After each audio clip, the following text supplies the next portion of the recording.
people are happy to see this guy too every once in a while. The one and only. If you want to make it into the Hall of Fame here for the Tampa Bay Buccaneers, this is the guy that needs to go up there and wax poetic about your career. It's the one and only Ira Kaufman from our friends over at Joe Bucs Fan. What's up, brother? How are you? Jay, can you hear me, Jay? Can you hear me? I can. The technology is working. Jay, first of all, congratulations on your podcast. Thank you, sir. I'm hoping I see you Sunday at the Bucs game. Oh, I'll be there Sunday, 1 p.m. We got a lunch date, buddy. We know Corey Long and Catherine Smith and Dittler. If we can get Dittler out of the caves from somewhere, maybe we can get him out there. But yes, buddy, we have to catch up for sure. And I usually take a beating at that table, Jay. You're the only one. You're the only one who backs me up. By the way, I've played golf with Rick Peckham. Number one, he's really good around the greens. Very, very good on the short game.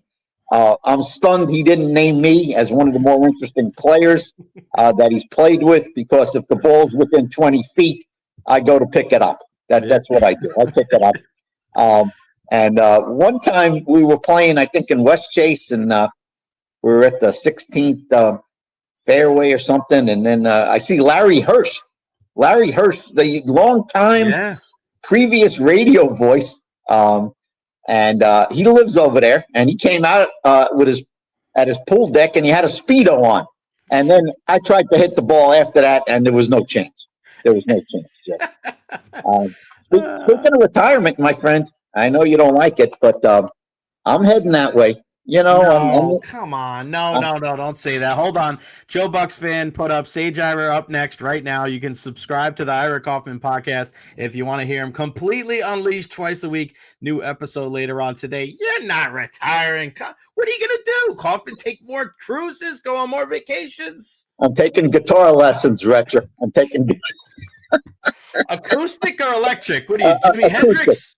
No, I'm working on my first song, Midnight Rider by the Allman Brothers. So look out. Jeez. Look out, baby. A modern day Jim Croce over here, Ira Kaufman. By the way, Jay, I went to breakfast today, and I brought a couple of my tennis guys breakfast. I can't believe I did it, but I did. And they're both New York Giants fans, Jay, as you are. And I happen to mention, they were talking about the Hall of Fame, pro football. I happen to mention Eli Manning's name, Jay. And I said, I don't think he's getting in year one. They went crazy. They almost threw their omelet at me, Jay. They couldn't believe it. I don't know where you stand on it, but I don't know that he's a slam dunk first ballot guy. I don't know that. It's funny that you bring this up. So I was having this conversation with somebody yesterday about, if you remember the conversation that we had about 3 years ago with our good pal D. Orlando Ledbetter about Terrell Owens. And about one of the big reasons why he didn't get in. The numbers were there, but he was one of the few guys, as you guys told me, didn't have any players, no coaches, no media on his side. Bad relationships everywhere, and that's why it took so long for him to get in. You're talking about a guy that's NFL royalty in Eli Manning. You beat the greatest quarterback of all time 2 times, right? It's not just a one-trick pony. He had one magical Joe Flacco, Nick Foles, Brad Johnson, Ched Dilfer. He went to the dance twice and stole the prom queen from the star quarterback and was able to come away with the victory. Super Bowl MVP both times. He was never the greatest quarterback in the league. He was never the top 3 or the top 5 quarterback in the league. He's the ultimate enigma, Ira, because I've seen the guy make some of the greatest throws of all time, and I've also seen him throw the ball at a wide receiver's feet, something that you wouldn't see from a JV quarterback down at Lato High School. So I think he is one of the most fascinating cases when it comes to the Pro Football Hall of Fame. And I just feel like he's got enough good energy and enough good vibes and enough, well wishes from your compatriots that he's going to get in on the first ballot. But I wouldn't be surprised if he isn't. What are some of your colleagues saying? Some of them are very skeptical, Jay, to be honest. Now, Gary Myers, Gary Myers. Oh, he loves him. Mm-hmm. He's going to probably make the presentation for Eli. And he's mad that Everson Walls didn't, get in as the semifinalist from the modern day. But anyway, Jay, and Gary's going to do a good job. He did a good job with Joe Colecco a couple of years ago when he was borderline and got in. So, it's not going to be from lack of trying from Gary Myers. His career record is 500, Jay. I mean, dead even. Absolutely dead even. But you made some great points. One, he beat a team that had the Patriots won that game would have been considered the greatest team in NFL history. I don't think anybody would have argued that. Right. But I can counter that with this, Jake. Now, you saw the game. Who gets the credit? Eli Manning or the Giants defense in that game? That's arguable. The MVP went to the quarterback, as it usually does, Jake. He made that incredible escape to Tyree. And then in the second time around, it was that great pass to Manningham. That was a beautiful, gorgeous pass. So but that's what you need, Ira. You need those seminal moments, right? Yeah, and Rondé had that. Rondé had that. Yeah, exactly. So those kind of things are going to help you because remember, not only did he make the throw to Tyree in that first Super Bowl, but he also threw the game-winning touchdown pass to Plaxico Burress. Yeah. He also had a big third down conversion on that drive to Steve Smith down the sideline. And then in that game against, obviously the second game, the pass to Manningham. So that helps his case. That's why it's such a fascinating, intricate type of dialogue between people that think he should be in and people that should. And that's the crazy thing, Ira. It's should he be in or shouldn't be in? And there's also another level of should he be in or should he be a first ballot Hall of Famer? That's a wild conversation. Jay, I've been doing it for 20 years in Canton. I took over for the late, great Tom McEwen, and he didn't want the Tribune to lose the spot, so he recommended me, and they put me on. So I've been there since 2005. Jay, I'll tell you one thing that I know for sure about the Eli Manning situation. We're going to do it on a Zoom call, which we've done for 3 or 4 years. I like to go in person like we used to, but since COVID, we've been doing it on a Zoom call. It'll be in about a month, and it's a 7 or 8 hour Zoom call, Jay, because there's a lot of names to get through, at least 15 modern day, plus the other people. Jay, I'll tell you this one thing that I know for sure. Whenever Eli Manning's presentation comes up, and it could be number 1 out of the modern day, it could be number 15 out of the modern day. When I did SAP that year, it was number 14 out of 15. The only guy behind me was Michael Strahan with Bob Glauber. Here's what I know for sure, Jake. It's going to take an hour just to talk about Eli Manning. Yeah. It's going to talk. It's going to take an hour because, like I said to you, the skeptics are going to look at the 500 record, the body of work. You got to acknowledge the 2 Super Bowls. And by the way, Jay, to be fair to Manning, it wasn't just the Super Bowls. He played very well during those postseason runs. Right. The Green Bay game, right, Jay? You remember that? Yeah, he beat Rodgers and Brett Favre in Lambeau. He beat Dallas the one year after they lost 2 regular season games to Dallas. He goes into Dallas and beats the Cowboys. The second time they beat the San Francisco 49ers in San Francisco. So it wasn't like he just showed up in the big time games. And Jay, in 2007, and I was at the game, obviously, they started their postseason run right here in Tampa. It was Gruden's next to last year. The Bucs had a pretty decent team. And the Bucs got off to a great start in the first quarter. Ernest Graham was running wild. He must have had 50 yards rushing after 15 minutes. I think the Bucs were up 7-0. And then, Jay, in his inimitable style, Gruden started throwing the ball with Jeff Garcia. And the Giants had a really good defense, as you know. And, who was that big running back they had? Guy weighed about Jacobs. Yeah, he just wore the Bucs down. But that's when the playoff run started. And they won the game handily, I think 24-7. Let's get this going into the Kansas City Chiefs and the Tampa Bay Buccaneers. The defensive coordinator for that Giants team in 2007, Steve Spagnuolo, who is now the DC for your big Kansas City Chiefs. Isn't it crazy? All these years later, he's he might go in as an assistant coach one day. That's Spags. Right. And on that team, you had Justin Tuck, you had Hugh Manura, you had Michael Strahan, and then later on, the group had Jason Pierre-Paul, who, of course, helped the Buccaneers win their second Super Bowl trophy about 4 years ago. Let's talk a little Buccaneer football. Kaufman, last week against the Carolina Panthers, certainly wasn't a Picasso, as I like to say, but a win is a win. This team's back to 500. More concerned with how that game went, or more just like, hey, you won, put it in the rear view, let's focus on the future? Jay, this is really getting interesting with the NFC South. Forget about the wild card. I'm not interested in the wild card as far as the Bucs are concerned. I'm looking at the division. I'm looking at a 4th straight division title. Jay, I'll start it off with this right now, and you can argue with me all you want. I think by Sunday night, the Bucs are in first place. Yeah, I don't disagree with you. I don't trust. I didn't trust Atlanta before the season. I don't trust them now. You got a guy throwing four. You're telling me, Kaufman, that they picked up a quarterback in the D end coming off of. I hear Judon's been terrible. Terrible. They got 15 sacks. They're last in the NFL. Cousins threw 4 interceptions last week. Like, what are we talking about? 2 guys that are not spring chickens coming off of season-ending injuries, and everybody's like, oh, let's crown them. They're going to go to the Super Bowl. What are you, nuts? They brought in Simmons, who plays the same position as Jesse Bates. You want to talk about redundancy? I mean, you brought in 3 guys that are, listen, individually on paper, heck of careers. I mean, good dudes, it seems like, but you're telling me that's going to change the difference? Kyle Pitts had as many catches as you and I did last week. Kaufman, everybody was blaming Desmond Ritter. I mean, their draft picks have been horrible. They're getting nothing out of the draft, and here you got Graham Barton. Tyke Smith, when he's healthy, is a good player. And how much do I have to say about Bucky Irving? I mean, the guy is dynamic, Jay. He's absolutely dynamic. Every time he gets the ball, I think he's got a chance to go to the house. His cuts are very, very sharp. Very, very sharp. I'm not calling him Barry Sanders light. Forget that. There's only one Sanders. But this kid, especially since Godwin's gone, Jay, and Evans got hurt, he has kept this team afloat, I think, this kid. I'm a little worried about his hip pointer, but the Raiders stink, Jay. They got 2 elite players. They got Max Crosby, who's going to be a problem, and they got Brock Bowers, who is a problem.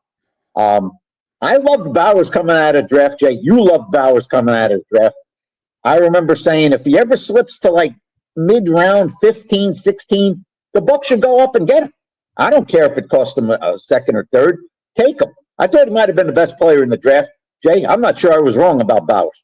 He leads the league in receptions. He's got 84 catches, which is crazy. I mean, with no quarterback, Jay. Nothing. Quarterback with O'Connell and Gardner Minshew doing the job. He's 4th in the league in receiving yards, which is kind of crazy. I do like Spillane, their linebacker.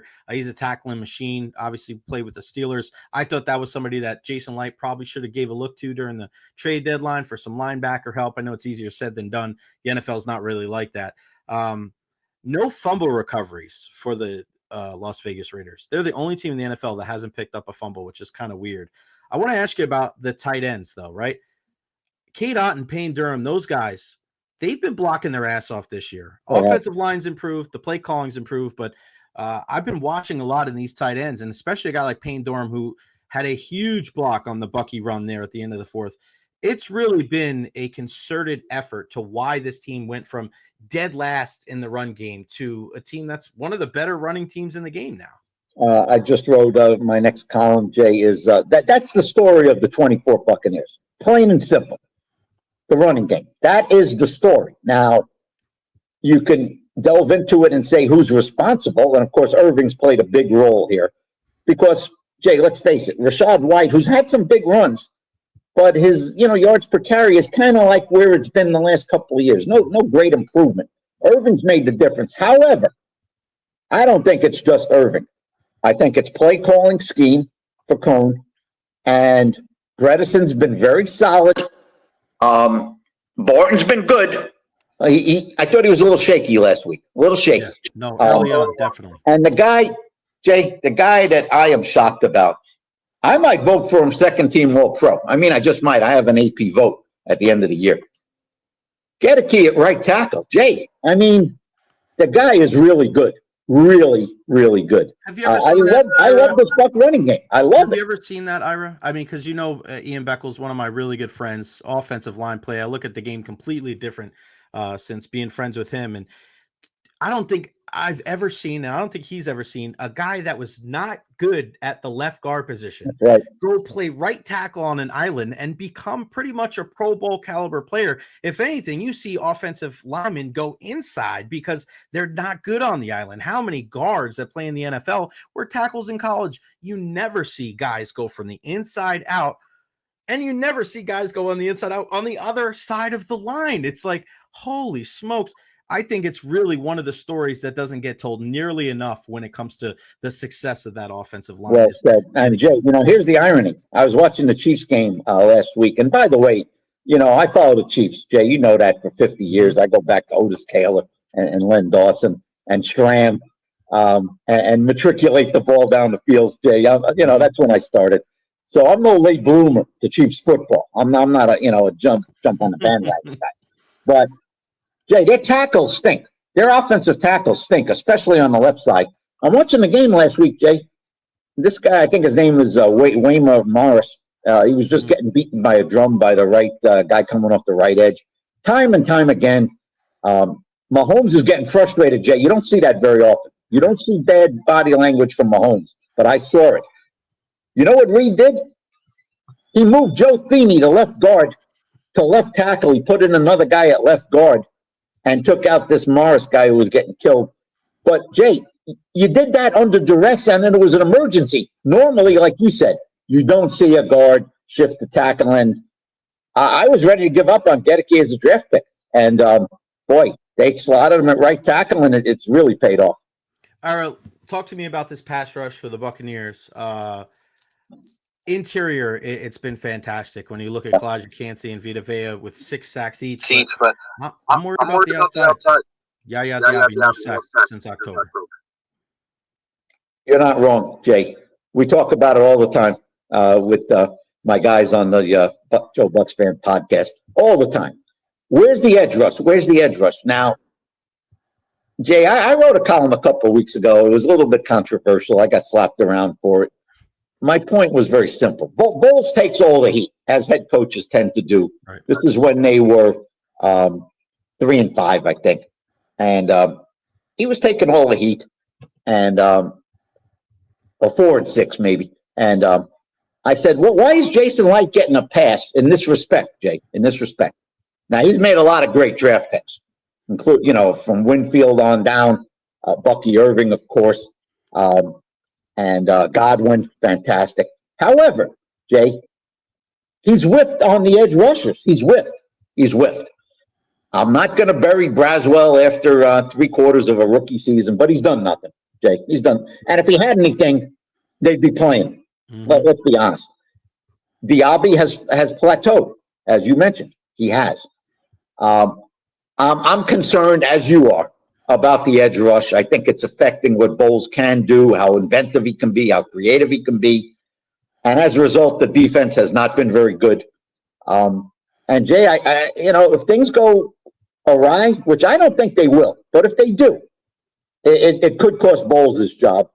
And Jay, when you look back on the season, why would the Glazers, look askance at Bowles? Those 2 games against Atlanta, Jay, not high check marks for the Todd Bowles checkbook. Not very good. No, you got that right, pal. All right, before I get you out of here, how do you see the rest of this season unfolding for the Tampa Bay Buccaneers? They're 6-6 through 12. They got 5 games left. 4-1, 3-2. I mean, do you think they pull this thing off and win the division? Because I think they can win 4 of these last 5 games and win this division with a 10-7 record. Here's the crazy part, Jay. And for a couple of weeks, we've all been looking at the race to 10. That was the old Raheem Morris line. Race to 10 because 10 usually gets you in the playoffs. Jay, I'm being serious here. I'm trying to be realistic. Falcons are 6-6. If the Bucs finish 9-8, I'm not sure Atlanta can go 3-2. I'm not sure about that. I think they're going to lose Sunday. So that would mean they got to go 3. I'm not sure 9 isn't going to be good enough, as it was last year. I don't think 8's going to be good enough, like 2 years ago. But right. I think the Bucs can get to 9, Jay. I don't think they'll beat the Chargers on the road. And maybe they'll stumble once more, not twice more, after the Chargers. But I think the Bucs can get to 9. If they don't, Jay, if they finish 8-9 and out of the playoffs, the Belichick rumors are going to grow loud and fast. How great would that be? Wouldn't that be so? That would keep me out of retirement, Jay. That'd keep me out of retirement. And here I think I could wear Belichick down at the podium. I think I could. We're on to next week, Kaufman. All right, Maybe I'll stop asking me these questions. The one and only Ira Kaufman. Again, subscribe to the Ira Kaufman podcast if you want to hear him completely unleashed twice a week. New episode later on today with our friends over at Joe Bucs Fan. Ira, I love you. I appreciate you, my friend. Great work as always. I'll see you Sunday, man. I'll keep the seat warm for you. I'll spring for a Cuban sandwich at the table, baby. Don't make promises you ain't gonna keep, brother. See you, buddy. Hey, bud.